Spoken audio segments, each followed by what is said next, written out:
Hello, good evening, and welcome to PM Express with the best political team. We are live on your Joy News channel. You can join the show by text 1760 and post your comments on our Facebook wall. Now, if you woke up this morning and you had lights out in your area and it lasted 12 hours, you could be imagining if this was a situation on election day, December 7th.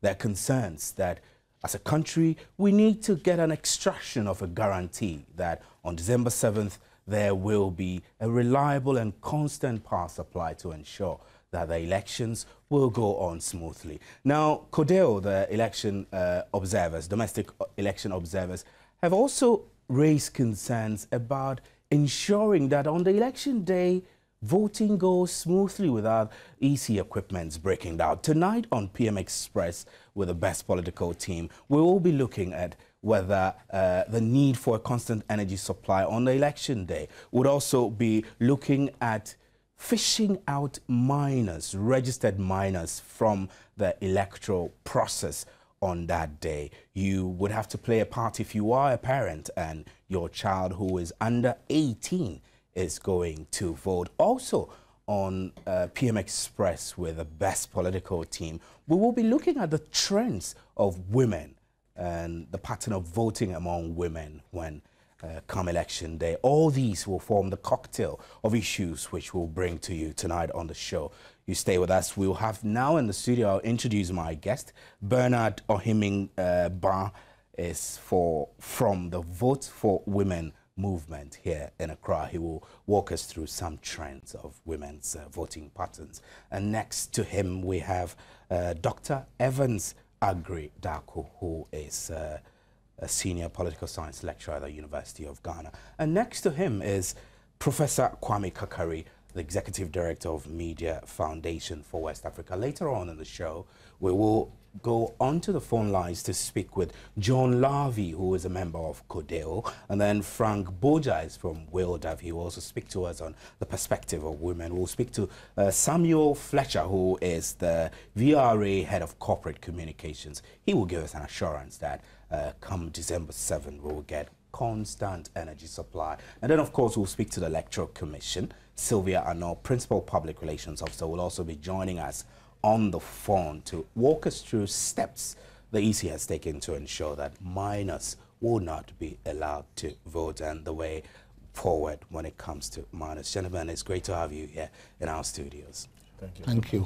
So I want to start with you, Professor Kakari. As we go into the elections, you have been doing a lot of monitoring with media, and your work, some of your work, as we spoke last night, have contributed in ensuring that language, decent language is promoted, and then those who don't use decent language are named and shamed. Now, as we go into the elections with this power crisis, does it bother you?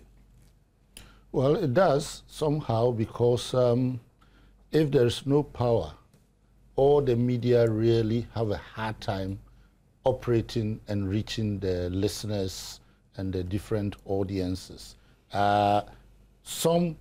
Obviously, some media houses have standby generators, but I do know that in some district areas, some radio stations don't have this alternative facility. So whichever way you look at it, it's bothersome.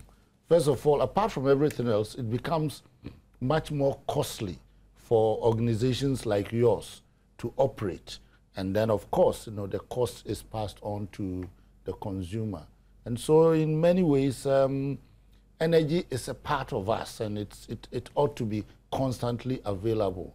Otherwise, if the radio stations are not operating, if, for instance, correspondents in the different parts of the country cannot charge the batteries of their cell phones, then they can't communicate, and many things could go, astray.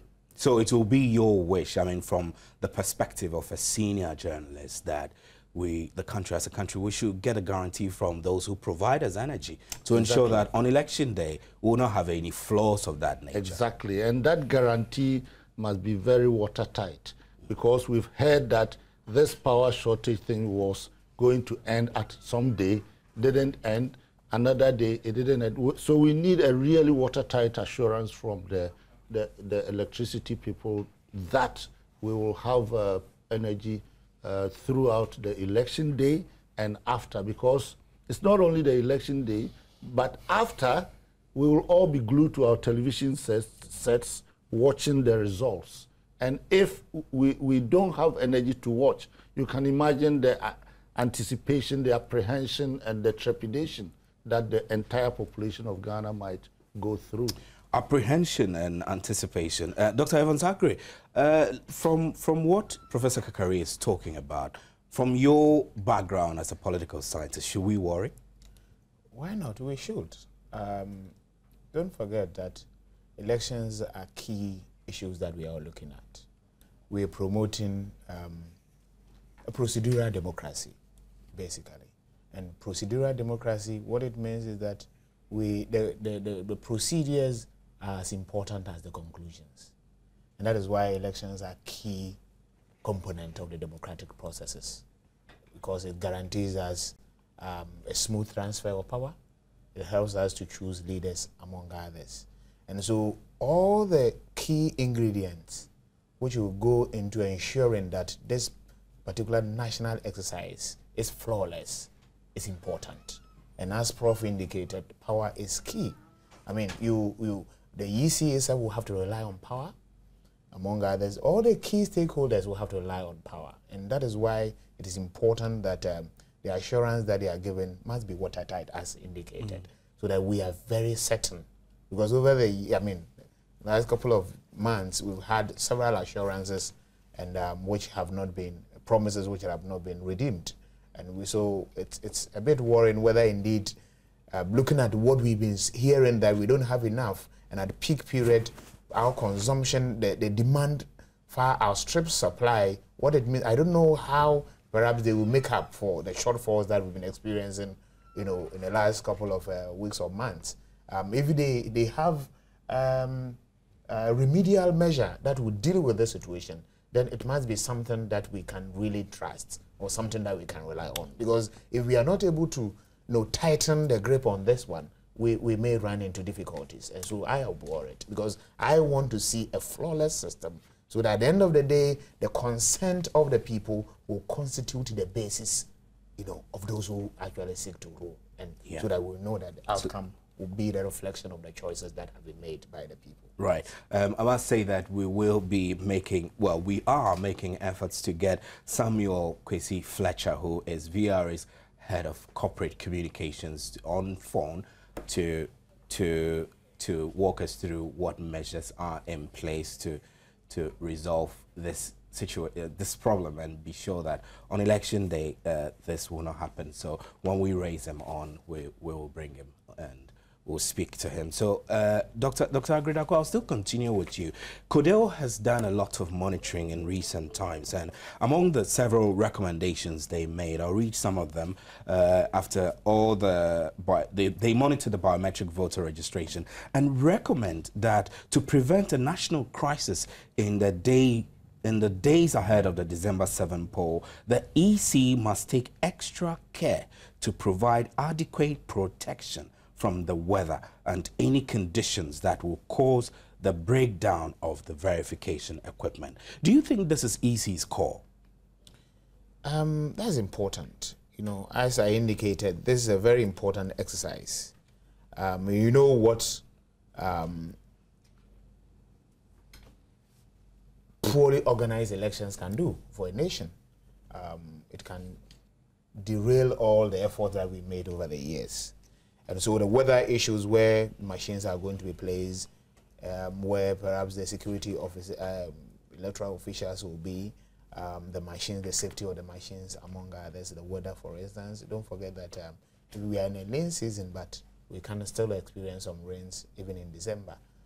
So the CODEL has indicated that, of course, they have observed the various polling stations and where some of them are located, among others, and whether indeed, even if there's rain, whether they will have any shelter at all.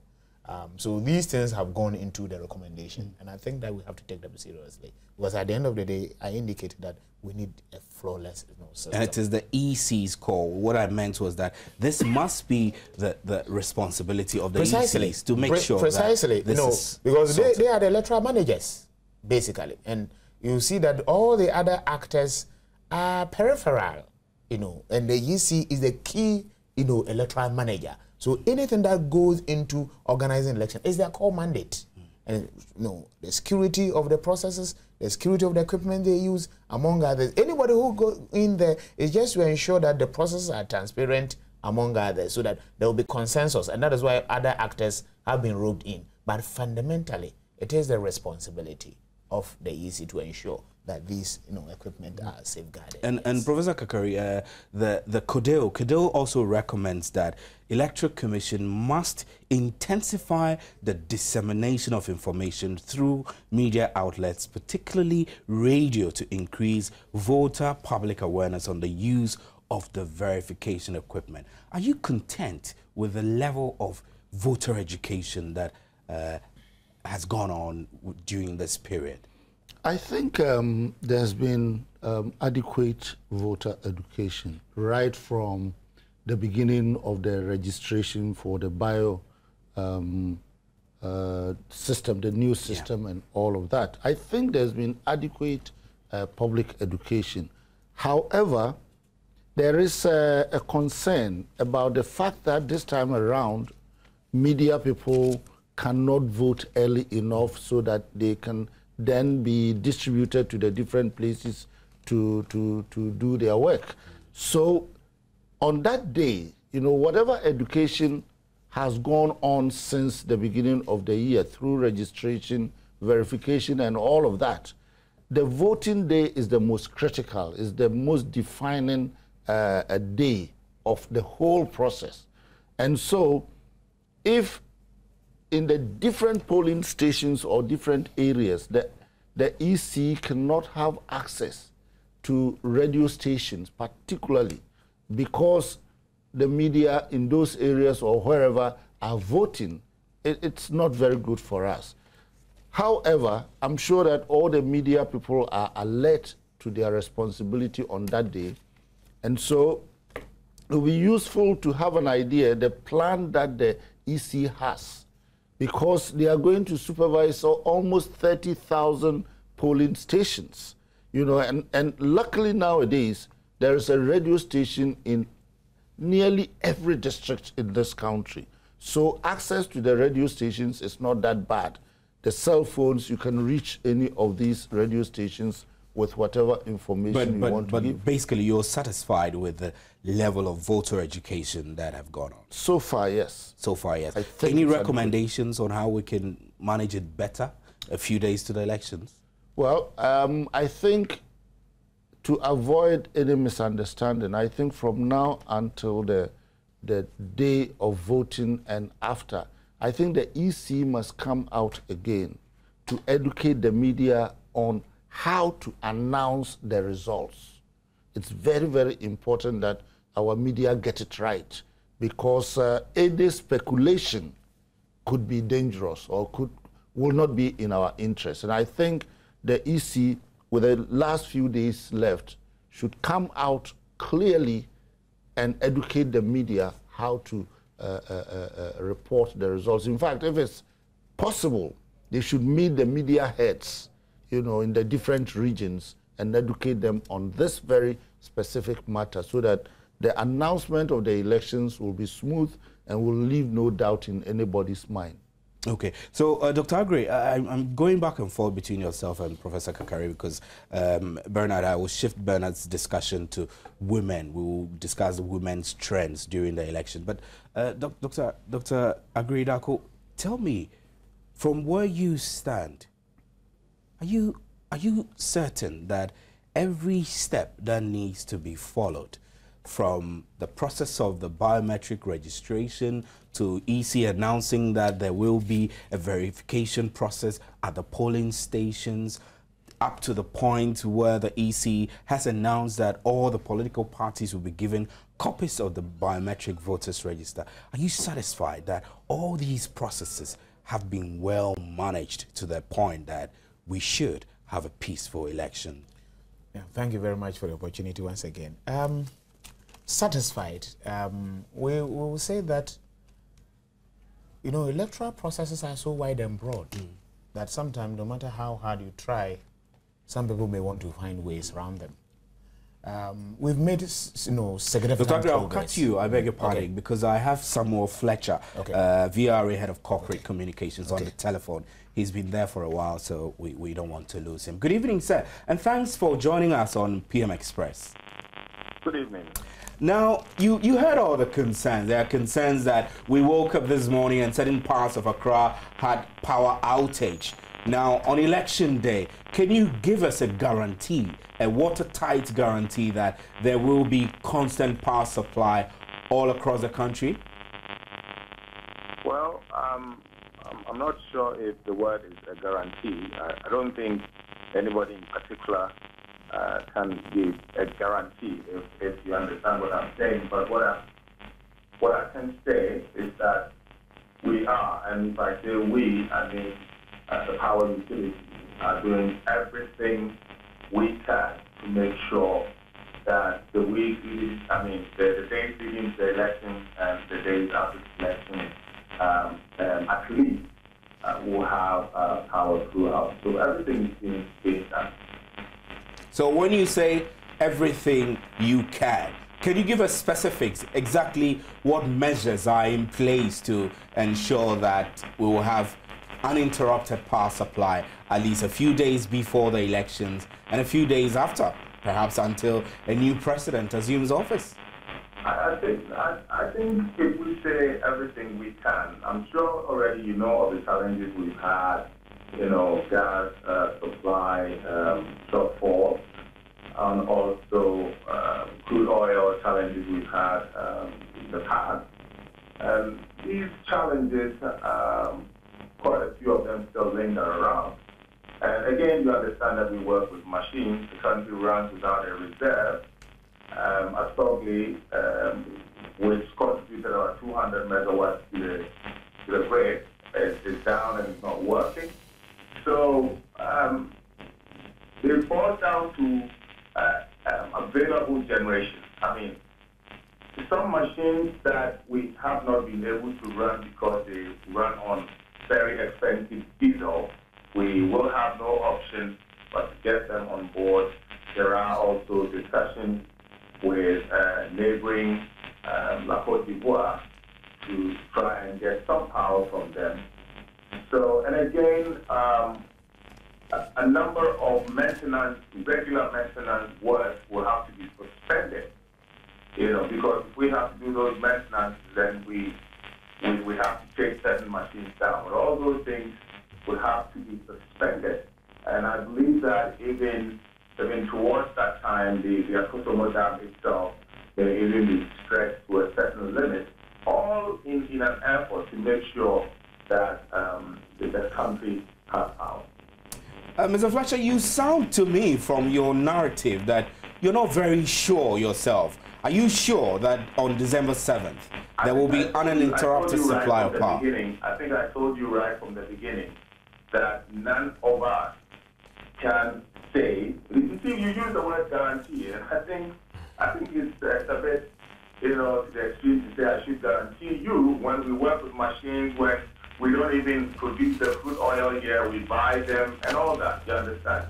So that's what I meant by I can't guarantee. Yes, but you can assure, right? Operations are being done, and I'm quite sure that the days leading to the election and the days after the election, touch wood, we wouldn't have such problems. Right. So let me speculate a bit on the event that, let's say, on December 7th, any part of the country experiences power outage. Are there any contingency measures to ensure that power will be restored as quick as possible?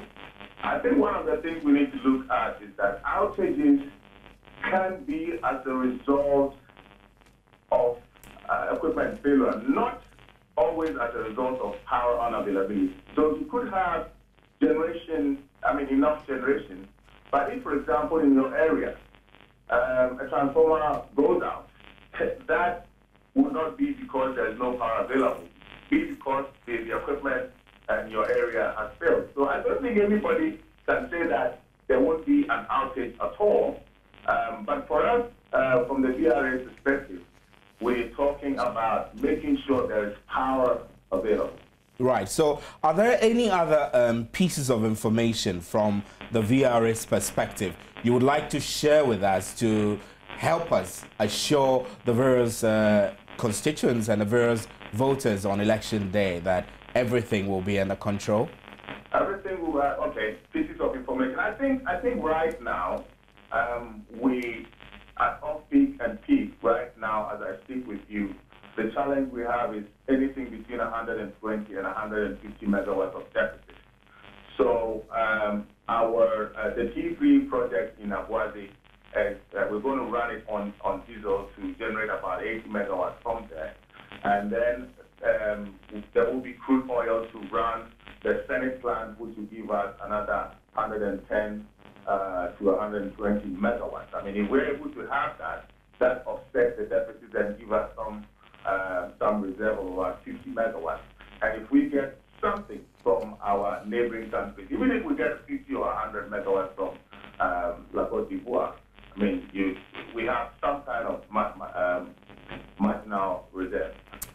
Thank you very much, Mr. Fletcher, Head of Corporate Communications at Volta River Authority, for your time. You're watching actually PM Express with the best political team, and we're streaming live at streams.myjoyonline.com or at multitvworld.com/stream. You can also get us on youtube.com at myjoyonline. You can send us text 1760 and post your comments on our Facebook wall. We'll take a short break. We'll be right back. Welcome back to PM Express with the best political team, and we're discussing a cocktail of issues. We've already touched on the reliability of power supply on election day. We've spoken a bit about CODEO's recommendations to the Electoral Commissions to ensure a smooth election process.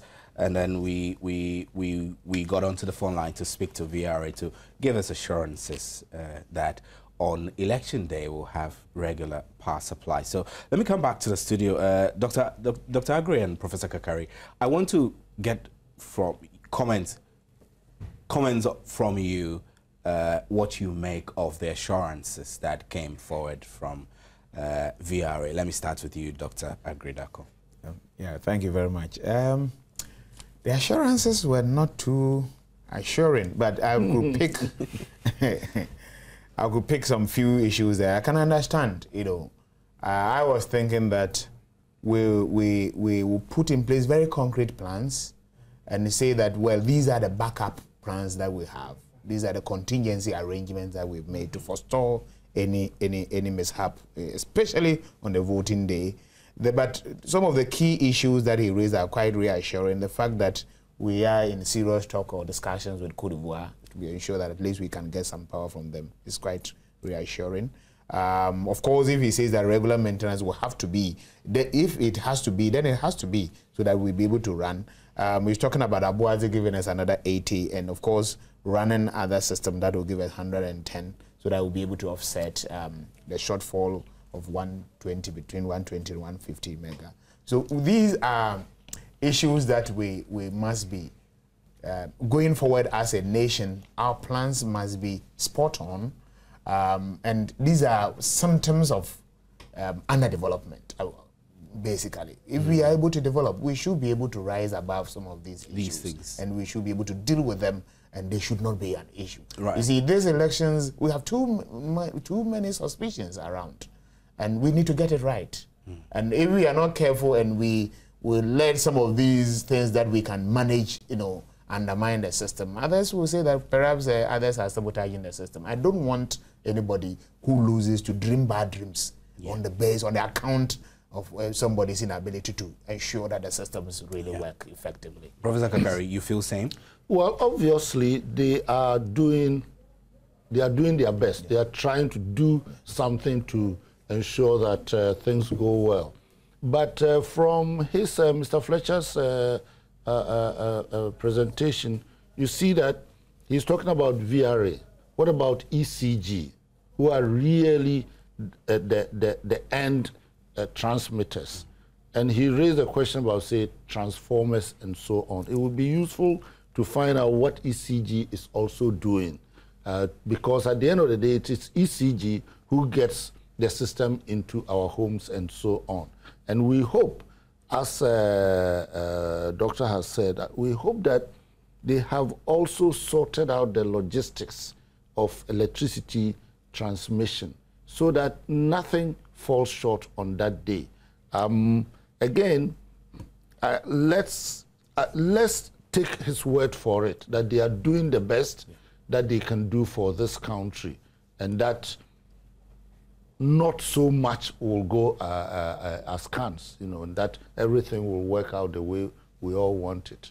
I think it's assuring in a way, because we are all sympathetic with these problems. Right. Dr. Agridaku, I will shift. I asked you earlier to give me your general impressions of the whole process so far, but I think we'll defer that to later in our discussion. So I'll come to Bernard Ohimingba. We've left you out throughout the discussion, but no, let me bring you in. Seriously, I mean, you from a group Vote for Women movement, we are interested in trending women issues in these elections. Do you have any viable research work you've done to let us understand what the major issues for women going into the elections are? Yes.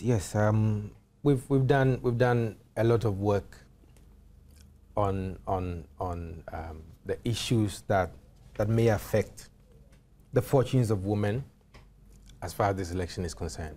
But quite obviously, no party has been able to adequately espouse any clear partisan lines, policy, and will not, for example, shift. You know, forget about their partisan persuasion and vote for somebody because she's a woman. So there are issues. There are so many issues left to be dealt with, and that is where, for example, our movement comes in to start addressing some of the issues, getting society a bit more interested in issues of women, getting the political parties to make stronger commitments towards empowering women. Okay, a lot of work has been done by so many gender-centered organizations. I'll cut you. I beg your pardon. I've just been informed that Sylvia Anoho is Principal Public Relations Officer for the Electoral Commission, is online, so we don't lose her. Good evening, Madam, and thanks for joining us on PM Express. Good evening. We have not been talking about the role of minors so far in the elections, but we want to discuss now what is the Electoral Commission doing to ensure that the systems in place all right, and you are expecting that despite the efficiency of those systems, some minors could still vote. Yes. That's a problem, isn't it? It is a very big problem. But the fact that somebody, an unqualified person goes to, it doesn't mean that the person has failed to successfully. The person may be taken on later, legally. So what then happens to the validity or otherwise of their votes? Because as it is, I mean, voting will go on at a particular polling station and the results will be counted there and collated. So at the point of collation, what happens to their vote, the minors' vote? Unfortunately, the moment the votes are counted, there are no challenges within the stipulated 21 days. You know, it's assumed that a candidate has won an election. So really, I mean, the point I'm trying to establish is that if we, as a country, the Electoral Commission has systems to make sure to catch underage voters, and still the system does not catch them, and they vote. When they vote, that is it, really. I mean, there's nothing else that can perhaps make their vote invalid. Apart from the fact that you take legal action, the vote will be valid and will be counted towards a win or towards a loss. Precisely. And that's a problem. Yes, that is a very big one. And how will the EC address that? Now, we don't currently, what we have in place is a verification system, but it doesn't tell the age of the applicant, of the registered voter. We don't have that kind of system that is able to detect the age of a registered voter. That is the reason the Electoral Commission keeps reiterating that it is a collective responsibility, to make elections successful. Now, when we have been given the opportunity, to challenge and object to the inclusion of unqualified persons in the register, we need to ask ourselves whether we play our role effectively or whether we have played our role effectively. Okay.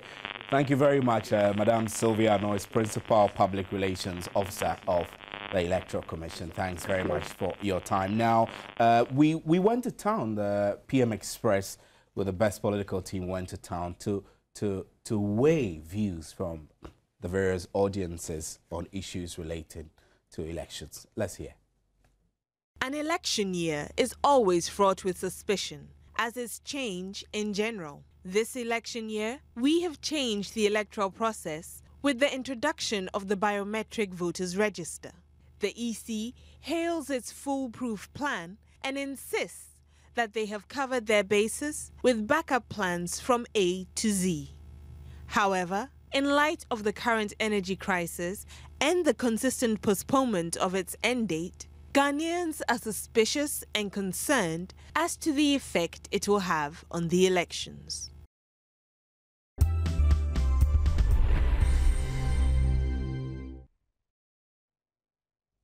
Well, actually, that was a package of the issues that we were supposed to address tonight, and we're waiting to get the vox pop, the opinions that we collected from the audiences on the elections. We'll bring it to you when we have that. So let's continue our discussion. Bernard, you were talking about the issues which influence women's voting patterns. What are they? Exactly, and I had made the point that largely, people's partisan orientations way heavier than, for example, their commitment to voting for fellow women. That is when it comes to even women voting for women. Okay, and I also made the point that up till now, none of the political parties have been able to espouse any clear policy that shows, let me bold the word, an unprecedented commitment to women empowerment and affirmative action. If we look at, let's say, the U.S. context, you clearly have issues targeted at women, issues that influence the way women vote. For example, people are interested in abortion rights, and the stance of a party on such an issue can affect how women perceive you and the number of votes that you are likely to get from the women population. Issues of equal pay for equal work, pension rights, healthcare. There are clear policies targeted at dealing with inadequacies in society that militate against women. But here, every party can pick one policy of theirs and link it all the way to women. But you're not getting any clear policy that is aimed at giving women a level playing field in society. But are women voting at all? Oh, yes, women are voting. They are? Women are voting, yes. And I mean, what percentage of the voters' population are women? Do you know? Do you have a figure? In the last election, in the last election, no, we don't have the exact data. Percentage of women as against men. But if you look at the fact that women presently form a majority of our population, it is safe to assume that just as many women as men are voting and deciding who becomes president, then it is relevant that issues of women are given a bit more serious treatment than we have given it. What about women who are themselves contesting? I mean, are the general population voting for women who Yes, are contesting, who are putting themselves up for election of a sort? Yes. Interestingly, very few people will vote for somebody only because they are committed to affirmative action. Majority of the people, they are voting only on partisan lines. Now, I think that it is because we have not succeeded as a society in bringing the issue of women empowerment to the fore. If we succeed in making it one of the key issues, then I'm sure that the population, because clearly from a march that we had today, you realize that many people don't even fully appreciate the issues involved. For example, we met a gentleman on the Oxford Street today who asked us a question that, so if you are saying the women should go into government, who should be in the market? This is an educated person. Okay, so clearly... And that's a very unfortunate comment to make, right? It's unfortunate. So clearly people don't fully appreciate the issues involved. Somebody will say, if they are qualified, let them come up. But of course, there's so many things like economic rights that have worked against them over the years. So you cannot just leave them to compete in a field that is not fair to them. You understand? So it is going to take a lot of work from similarly minded organizations. Civil society groups, governments, ministries, agencies, individuals. Exactly. To bring it to the fore. Let everybody see it as an issue that we must be interested in. But in 2012, you don't think we are there yet? I doubt it. Because look at the number of people contesting. You have about 1,333 contesting for parliamentary seats, and there are just about 134 women. So it gives you an idea of how many women we are likely to see in the next parliament. In the outgoing parliament, you had just 8%, 19 women in a 230 parliament. The signs are not good for the coming election, but the work must start now. The work must start now. So let me come to you, Dr. Aggrey Darko. The issue I raised earlier about your impressions about the whole process from the electoral process, from the registration, biometric voter registration to distribution of the voters register. Let me bring it back because of our conversation with Sylvia Ano. Are you worried that we might, as a country or the Electoral Commission, not be able to do a lot about the registered minor? Yeah, thank you very much. We are making serious progress. I indicated that the electoral processes are so wide and broad that sometimes, no matter how hard you try, you will still have some loopholes that others will want to exploit. There may be other irregularities, but what you want to look at is whether these irregularities are of such nature as to undermine, the verdict, you understand, of the people. And I don't think so. I think that we have made progress. With the biometric registration, for instance, we experienced some problems initially with some security lapses here and there. But when we decided to rope in the police and other security agencies, they were able to nib in the bud, those issues, pockets of violence within certain areas, among others, people snatching the registration equipment, among others. These things were brought to an end. And we made progress subsequently with public education, among others. Initially, people were not really, going in their numbers, but with time, with the extension that we had, we really registered. People went out there to register. And eventually, what we are saying is that at the end of the day, we want a very credible register so that we will avoid multiple registration and issues of impersonation, among others. And to a very large extent, we made progress, even though I believe that subsequently the lapses or the loopholes that we have identified will help us build a much more resilient system going into the subsequent elections that we're going to have. But we made progress. That's what I can say for right. now. We made tremendous progress. Yes, we made tremendous progress. Dr. Evans Aggrey Darko there. Let's take a slide from reactions that we gathered in relation to the issues that have been the Kodeo statement, in relation to Kodeo's statement, I beg your pardon. well, this is a statement that was issued by CODEO today, and CODEO says that it supports the call by the EC for minors to stay away from the polling station on election day. CODEO also further calls on all political parties, as you can read there, to educate their supporters and then entreat them to discourage minors from voting. Similarly, parents and guardians must advise their underage registered children and wards to desist from voting. So you can see that the CODEO, the nationwide domestic election monitors, have also expressed concerns about minors going into the elections to vote. So this is their statement, and Professor Kakari, you could see that this is critical, and we are all concerned about that. There is more. CODEO says that it is of the view that while the biometric voter register may not be a perfect document, its quality is substantial, and therefore an improvement that will contribute to credible and peaceful elections for 2012. This is what we all want. Yeah.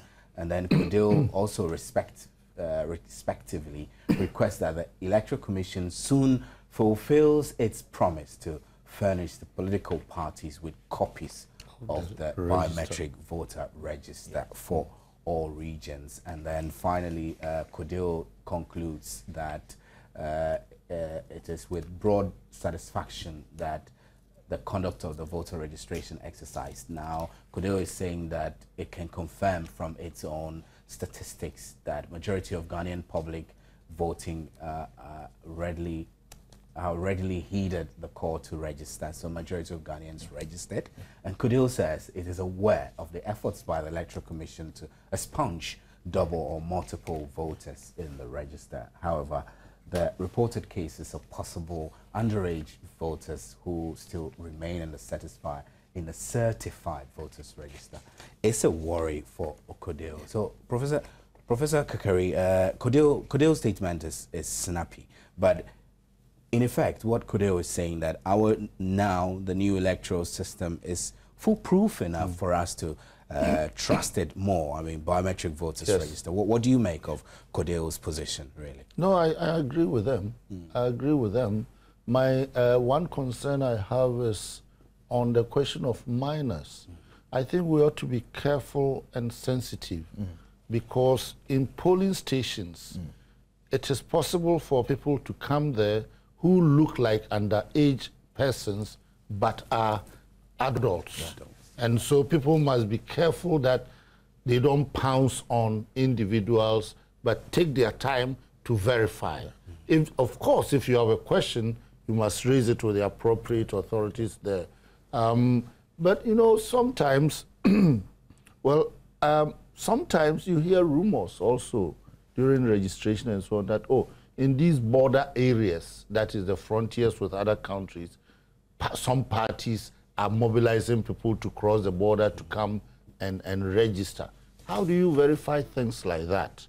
You know, so I think we should have faith in the EC and in this biometric system, but also be vigilant so that when any anomalies appear to be going on, we verify and take measures. You see, because as I said, if somebody looks like a minor and people have suspicions, or people in the area know that this person comes from a house or an area which is for this party, that could arouse baseless emotions, and then people could behave in ways that may not be. So that you are suggesting that whoever turns up on election day at the polling station to cast his or her vote, as long as they have a valid voters register to prove that there are, 18 and above, that's regardless of their looks, they must be allowed to vote, and then the necessary processes will be put in place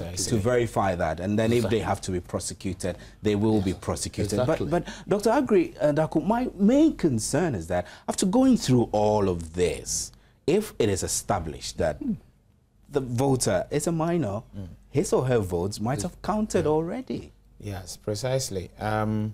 It's a worry, and I think that is a collective failure. We must take the blame for it.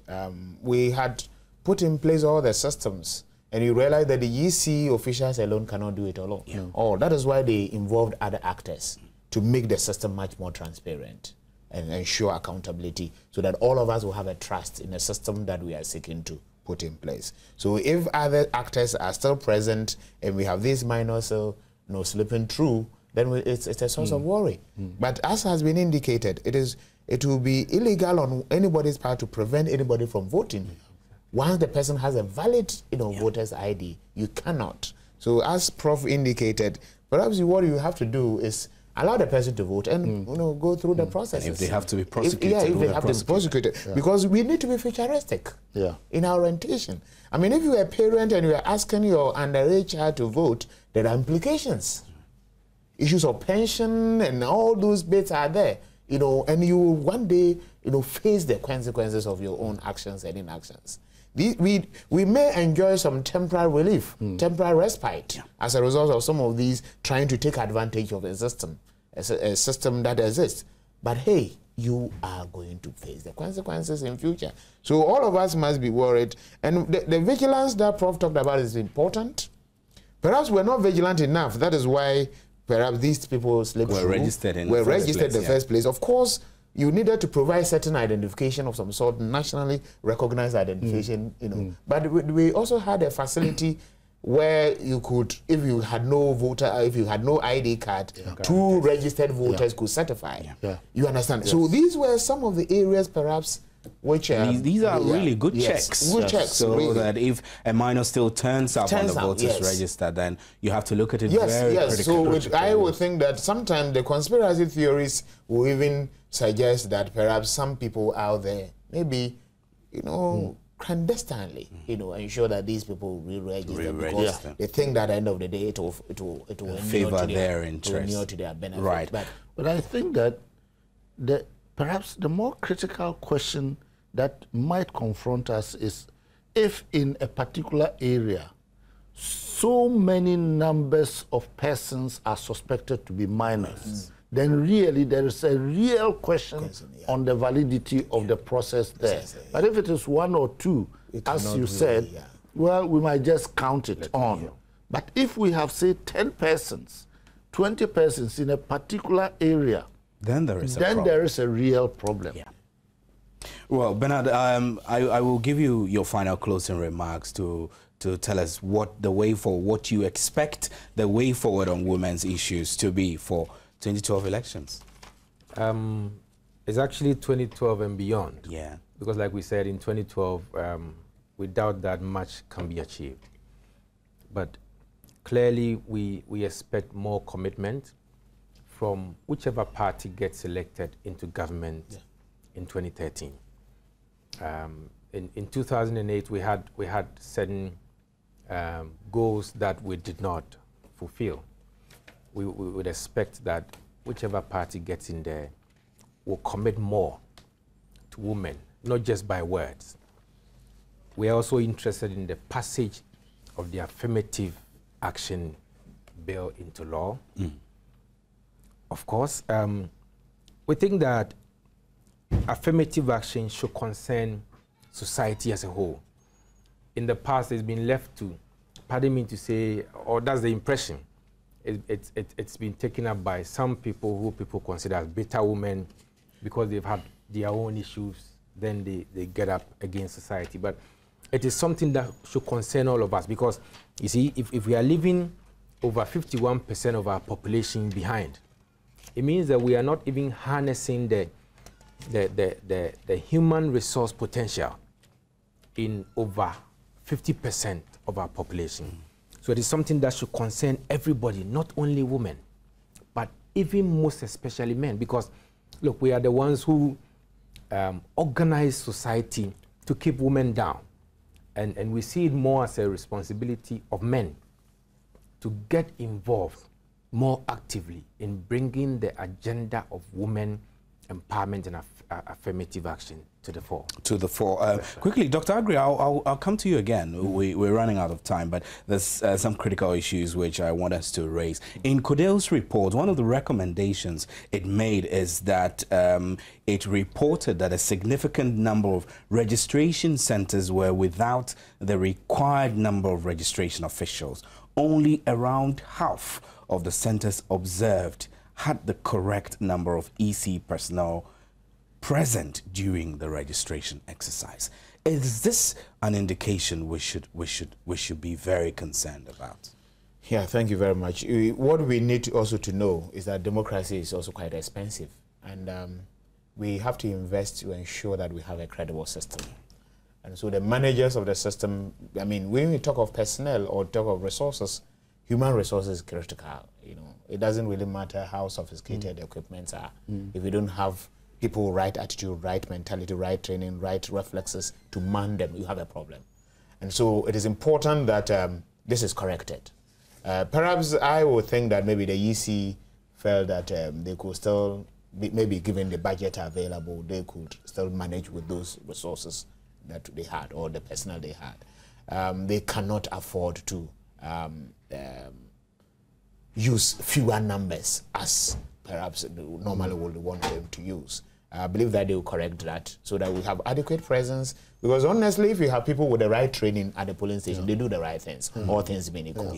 So we think that these things will be corrected. And it's good that these things are brought up, you understand, so that it will improve the discourse. And then people who are tasked with the responsibility of ensuring that the system works will take some of these recommendations and quickly act on them. Right. Professor Kakari, your final closing remarks. Yeah, I think the question of the human resource to manage these things is very critical. And anything that has to be done, everything that has to be done to improve the system between now and December 7 has to be done. Of course, it's not only a question of numbers, but also a question of the capacity of the people to do this kind of work. And I mean, managing tens of thousands of polling stations is not easy, certainly. And 26,006. Yes, and having the personnel is also not easy. But I think this country has a history of pulling through successfully anytime there is such a national agenda. And you're confident? I'm confident. I'm confident. Well, I'm also confident that we'll pull through this one. My name is Stephen Anti, and thanks to you for joining us, and thanks to my guests, Professor Kwame Kakari and Dr. Evans Agri-Darko and Bernard Ohiming Bar. We were also joined on the line by Samuel Fletcher, VRA Corporate Communications, and Sylvia Ano, Principal Public Relations Officer of the Electoral Commission. Join us again tomorrow for another edition of PM Express with the best political team. Good night.